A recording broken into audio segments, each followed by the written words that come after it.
Halo semuanya. Kami dari kelompok 1 kelas Pancasila 59 ingin menjelaskan tentang ujaran kebencian nih. Sebelumnya perkenalkan, nama aku Zaki Maulana, biasa dipanggil Zaki, dengan NIM 1034 dari jurusan Ilmu Kesehatan Masyarakat.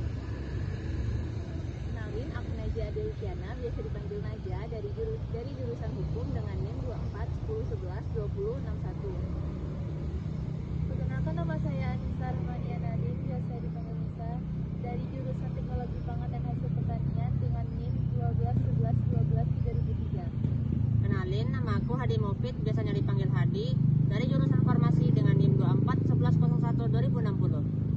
Kenalin, aku Fitri Ayu Haranisari, biasa dipanggil Ayu, dari jurusan Ilmu Kesehatan Masyarakat dengan NIM 24 11 21 2006. Perkenalkan, nama aku Salsabila Salma, biasa dipanggil Salma, dari jurusan Administrasi Perkantoran dengan NIM 24 0053 2038.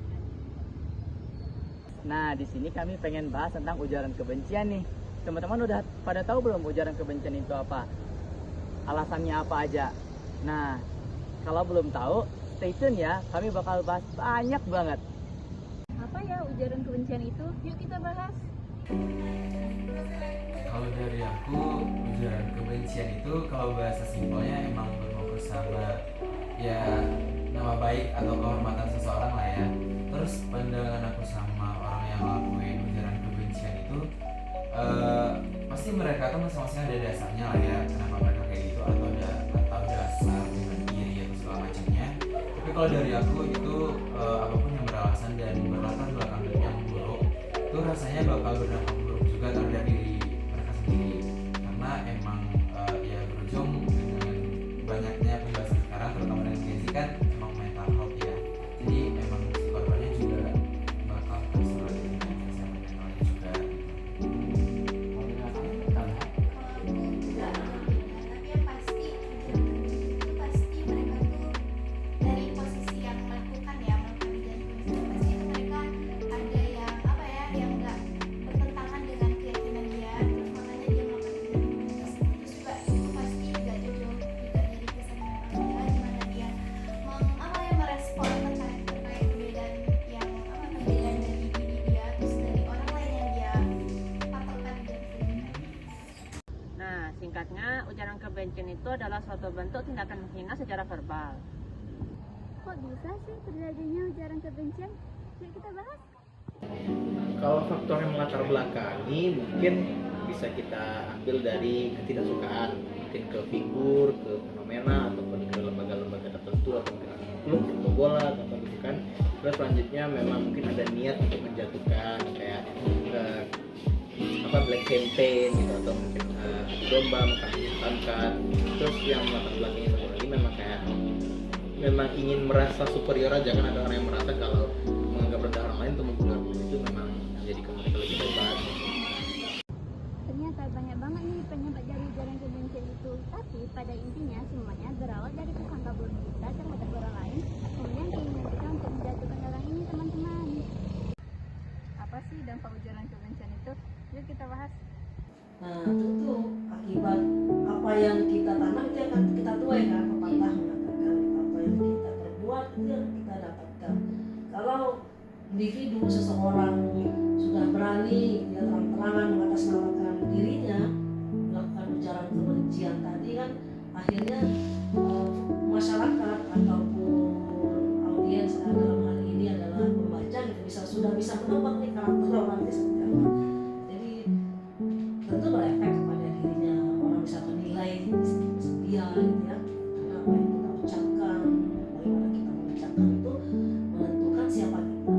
Orang akan menilai itu. Kemudian masyarakat yang tadi mungkin tidak tahu situasi-situasi karena diprovokatori gitu ya sama yang seseorang tadi, akhirnya oh iya benar juga ya, atau sesuatu yang tadinya tertutup akhirnya mencuat ke permukaan, masyarakat rame-rame juga mengatakan hal yang buruk kalau itu fakta memang buruk. Tapi kadang kan ujaran kebencian itu belum tentu semuanya benar faktanya. Bagaimana menurut Ibu menjadi alasan utama orang menyebarkan ujaran kebencian itu di media sosial? Ya, kembali lagi balik kepada karakter ya, atau dia membawa misi sesuatu terhadap apa yang dia mau sampaikan. Bisa jadi dia diminta juga gitu ya, karena orangnya vokal. Kemudian ada semacam spontanitas dari seseorang itu.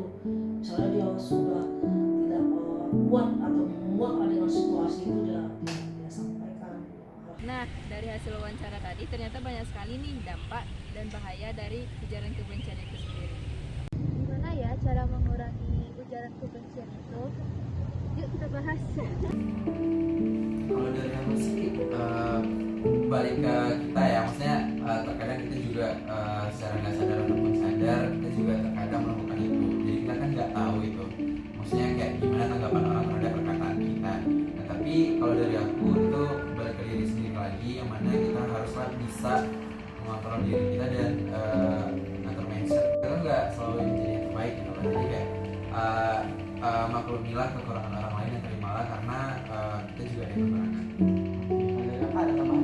Kalau dari aku ya masa kita tuh nggak bisa merubah orang lain sih. Jadi emang kayak kesadaran diri masing-masing aja untuk apa yang menahan ucapannya tadi. Terus mungkin dari peran-peran kayak misalnya dari rumah itu biasanya barangkali mengedukasi diri sendiri. Cuman paling-paling itu paling potong-potong nanti gitu kan. Nah itu balik-balik kesadaran kita, kayak nggak semua yang kita ucapkan itu tuh benar.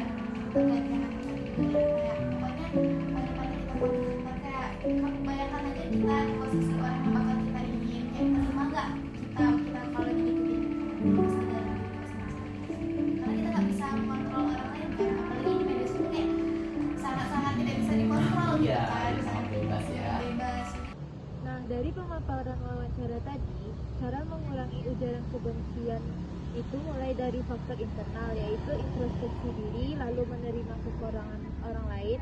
Lalu ada pula dari faktor eksternal, yaitu seperti edukasi. Nah, begitu teman-teman.